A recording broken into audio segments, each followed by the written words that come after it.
This is Real News Media TV, coverage you can trust. Please like, share, subscribe, and hit the notification bell. Select all for daily news updates. Bishop killed by gunmen in St. Elizabeth.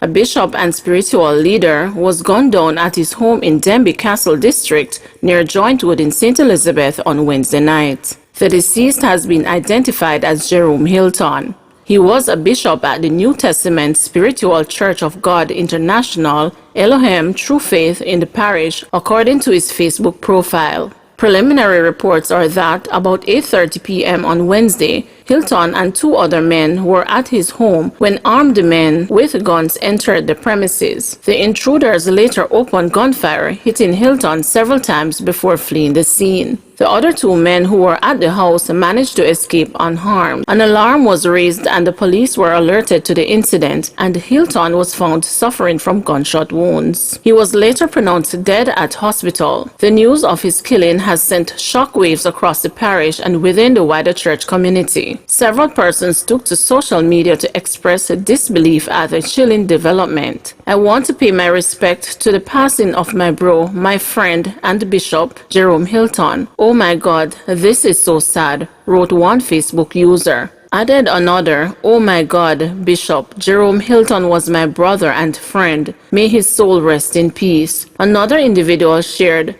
Cuz has gone to join his parents. This will take a long time to sink in. My cuz, Bishop Jerome Hilton. Meanwhile, a motive for the killing has not yet been established. Getaway driver had breakfast while awaiting start of church service.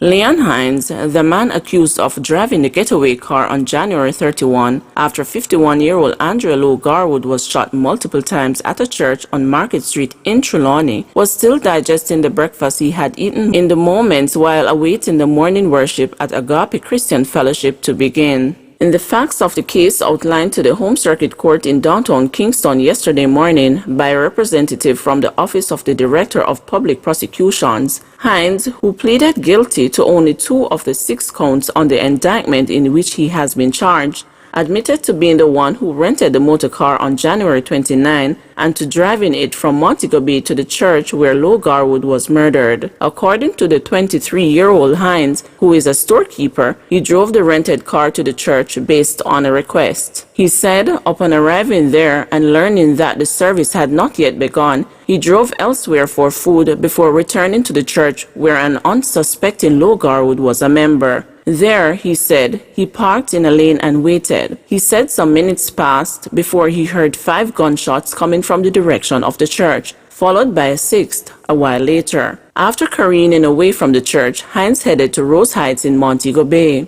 He said shortly after arriving in Montego Bay, he headed out to the country and saw via a cell phone news alert that Lowe-Garwood had been shot dead. Hines said in an attempt to cover up his role in the murder, he called the owner of the car and told him that when he woke up that morning, he realized that the vehicle had been stolen. He later told the owner that he found the car down the road from his house and was told to report it to the police. He said that on his way to the police, he stopped and threw away his own phone because he did not want the cops to find the evidence of calls he had received, as well as the bag in which the murder weapon had been concealed. It was while at that spot he was collared by the police, who took him to Montego Bay Police Station, where he continued to lie that the car he had rented had been stolen. He, however, came clean after the police produced the phone he had thrown away and heeded their advice to cooperate. Hines, who was nabbed along with 29-year-old Javon Garwood, the murder victim's stepson, who is otherwise called Janoy, and Dwight Bingham had originally been charged with murder, illegal possession of firearm, accessory before the fact to murder, accessory after the fact to murder, conspiracy to murder, and the misprision of felony. Hines pleaded guilty to illegal possession of firearm and accessory after the fact to murder. He, however, struck a plea deal with the Crown in which he has committed to assisting with evidence relating to the other 2 accused. The Crown, for its part, agreed to offer no evidence in respect to the other 4 counts on the indictment. If Hines, however, reneges on supplying the information as per the agreement,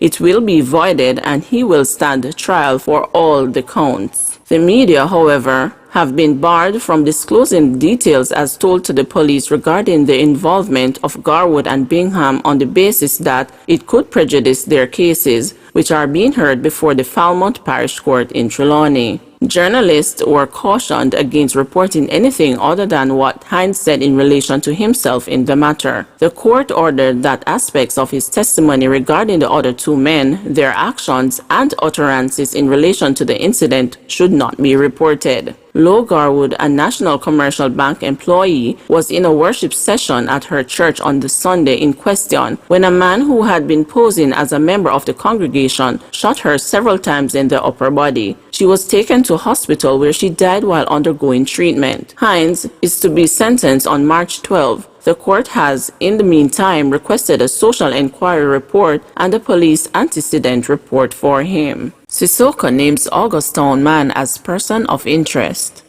Detectives assigned to the Center for the Investigation of Sexual Offenses and Child Abuse have identified a person of interest in an ongoing investigation in St. Andrew. The man has been identified as 36-year-old Marlon Lewis of Bryce Hill Road, Augustown. Lewis is being asked to make contact with detectives at CISOCA by 5 p.m. today, February 19, 2021. Man killed by cops on highway believed to be robber. The Independent Commission of Investigations is reporting that the man who was fatally shot by cops on the Spanish Town leg of the P.J. Patterson Highway early Tuesday morning was believed to have committed a robbery in Zadie Gardens, one of St. Andrew's middle-class communities. Indicom Senior Public Relations Officer Danielle Anderson yesterday said that approximately 1:20 a.m. Tuesday, a police unit was in pursuit of a vehicle believed to have occupants who may have committed a robbery. The occupants fired at the police, and the police returned fire at the moving vehicle, Anderson stated in a response to the news. Police have said that the other occupants of the vehicle escaped and no firearm was recovered at the scene. According to the initial police report, the deceased is 29-year-old Richard Johnson, otherwise called Richie, an auto body repair man from Hureton, St. Catherine. Indicom data show that 14 people have been fatally shot by the police from January 1 to February 18, compared to 15 for the same period last year. Indicom said that the scene of the incident was processed expansively to include collective of forensic evidence and processing of the crashed vehicle. Additionally, the weapons used by the police were boxed and sealed for transport to the government laboratory. The commission is also asking anyone who witnessed the incident or who has video footage that may assist in its investigation to submit it to its office at 876-968-1932 or share information via WhatsApp at 876-553-5555. 16 abandoned people holding up space for COVID patients at Cornwall Regional Hospital.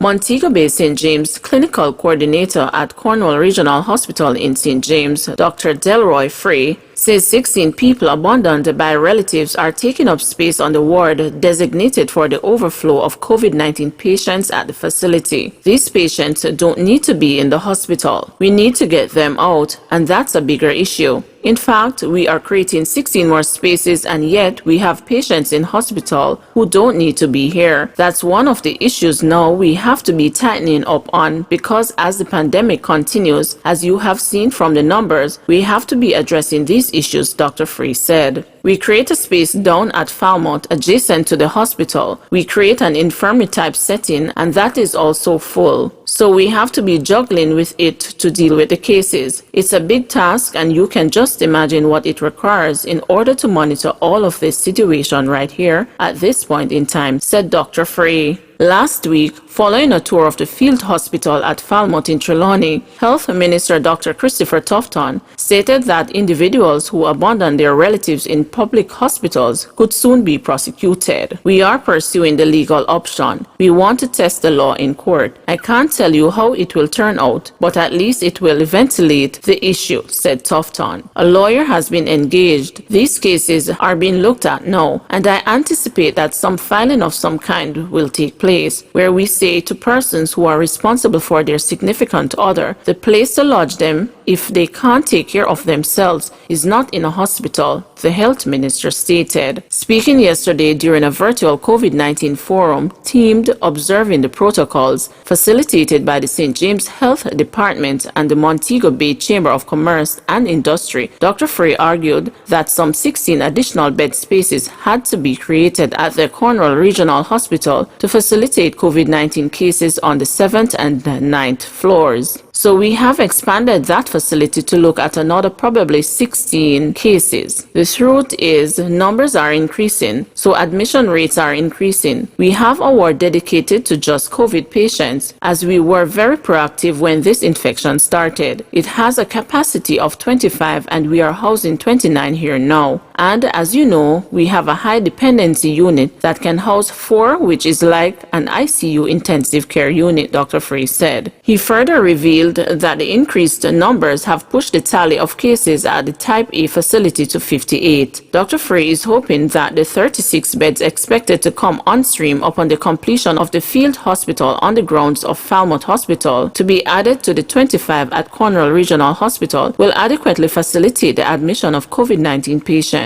Now, with the increased numbers, I am very careful to check the numbers before I comment publicly, and we are somewhere at 58 now. So what we do every morning, we sit down and we look at what we have and plan for the future, Dr. Frey stated. Please remember to like, share, subscribe, and hit the notification bell. Select all for daily news updates.